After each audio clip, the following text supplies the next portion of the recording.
Welcome to another episode of Trappers, Trails and Tales with the Algonquin fur harvester Kirk McCutcheon. On today's episode, we're going to still be chasing beavers under the ice using snare poles. So don't go away and we'll be right back.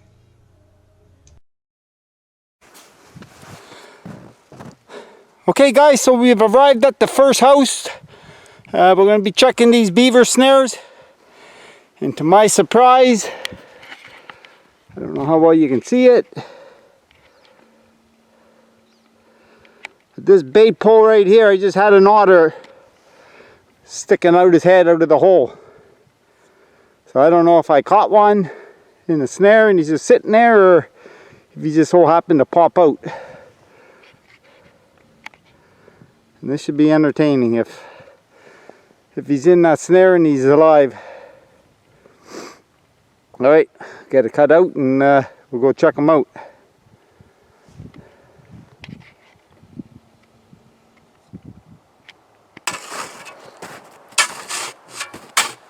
Okay guys, so again,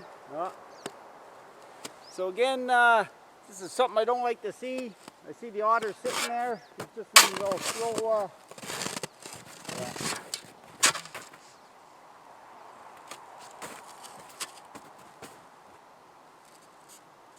So he is caught on the pole. You can see the pole moving right now, so I'm just going to leave him under. He's going to be the last one I'm going to cut out. Hopefully by then he'll dispatch.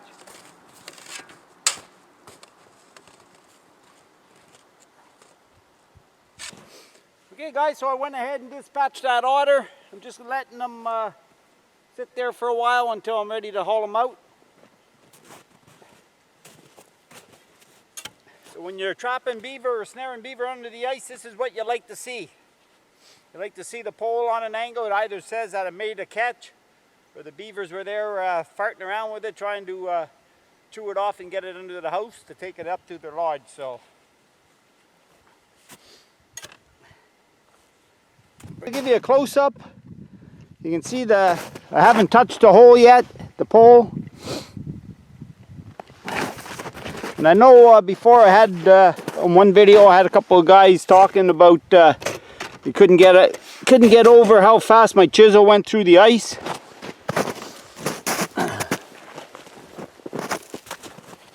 I even had one individual said it was fake news. There's no way I could chop through the ice. And you got to remember, when I'm setting these, like the hole's been chopped for four or 5 days there now. And if there's activity around the lodge, these don't freeze over very much. I never cover my holes when after I'm done setting these with pine boughs and snow.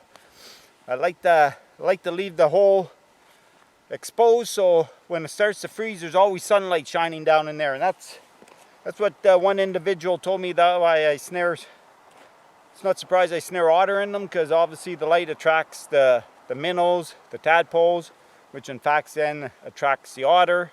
And as you can see, I caught one in the back pole there. So all right, let's get this guy cut out.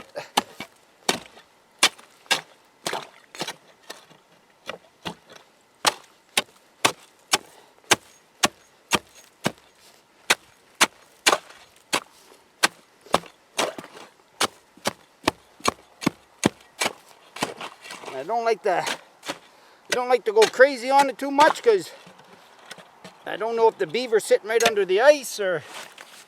And there you go, it's pretty well chopped out there now. I'll take off my safety pole. I'm gonna get this crosser out of here.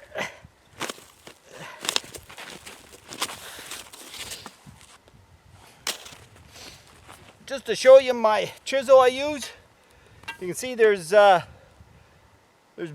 edges cut in it, and what this is, it's about a 4-inch leaf spring off a truck, and I had it welded onto the steel pole.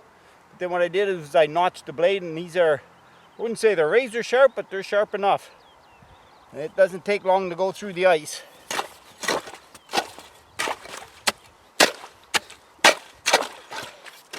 Again, I'm only going to cut it as big as what I need to get the pole out. I do feel weight on it.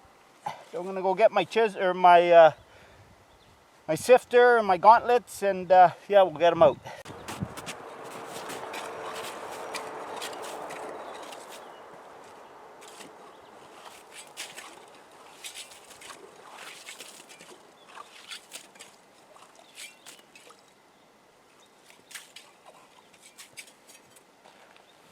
Okay, get my gauntlets on.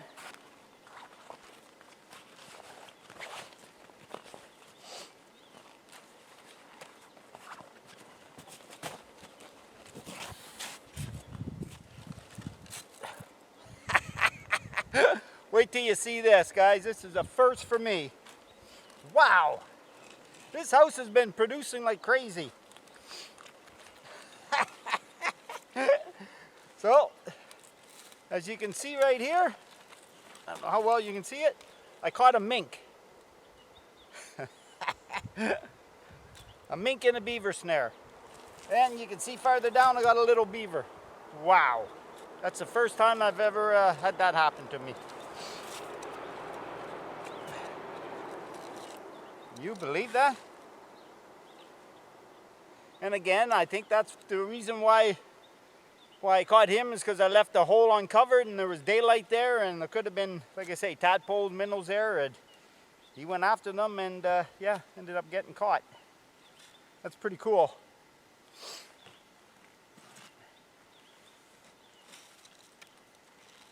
So again, right now the only thing open on this line is beaver, otter, and muskrat.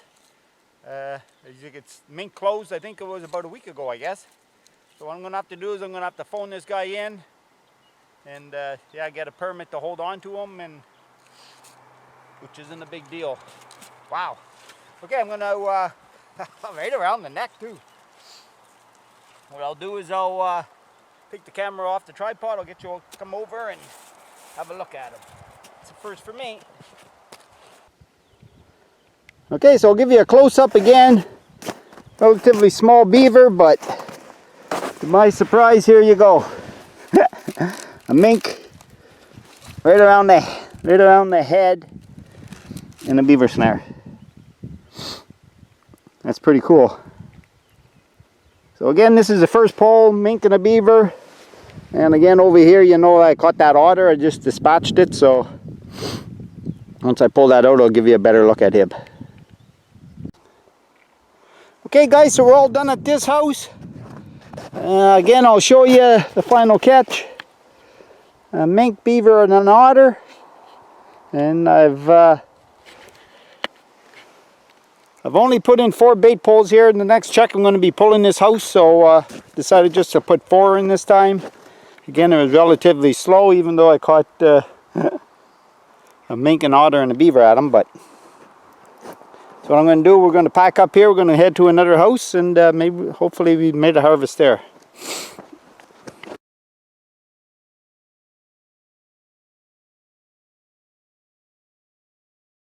On our way out from this pond, you can see on the way in, I passed this this otter trail right here. And as I was walking up to the beaver house, I just kind of thought to myself, oh, I wonder if I caught an otter. Not that I'm wanting to or whatever, I don't want to catch any more of them. But yeah, it was my surprise when I got there and I seen the one sticking his head up over the hole. So we're on the way to the second house. I passed that one on the way to this one. I usually check it on the way out. And again, there was otter tracks there, so not to say that I caught one, but alright, let's continue on down the trail.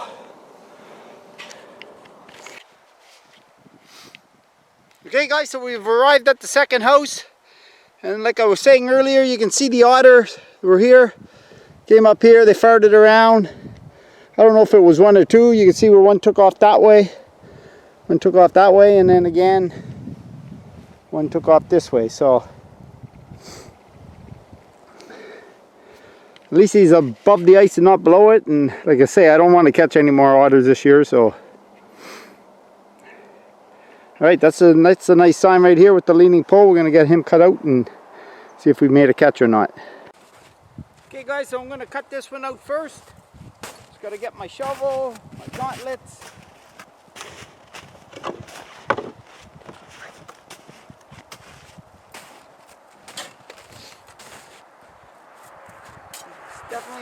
sign that there's been activity around the pole anyways.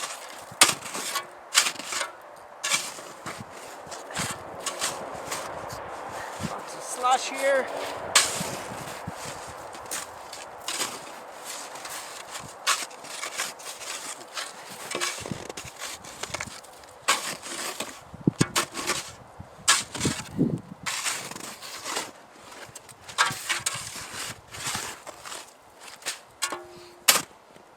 Alright. For the guy with the fake news, again, this is I haven't chopped here yet. Up. You can see there's not much ice at all there.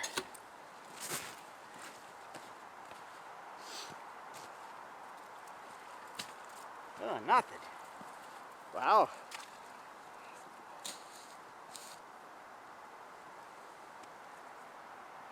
For a minute I thought that was another mink. Okay, so I didn't get nothing on it. Obviously he was working on the pole though. So I'll get it reset and I'll chop out the other ones.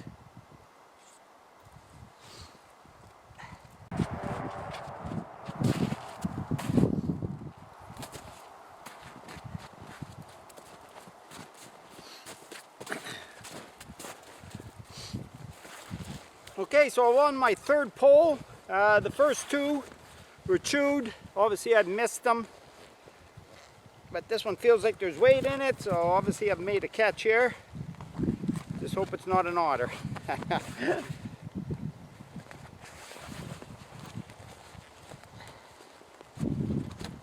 So again, I do feel weight.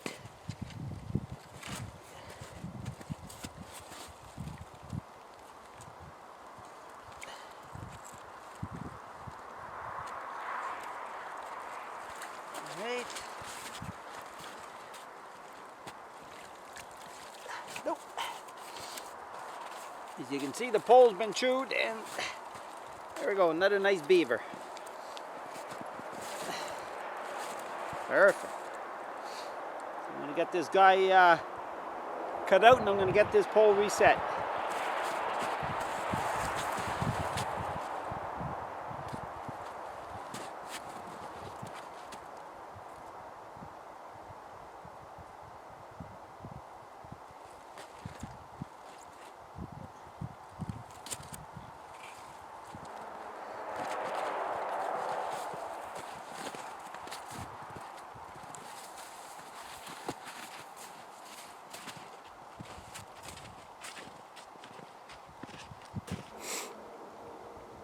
Okay guys, so that's it for the day. Again, it was just a short little run. 2 beaver houses. And just the final look at what I caught today. That otter, my first ever mink on a bait pole. And a pair of otters, or a pair of beavers, sorry. Not bad for 2 houses.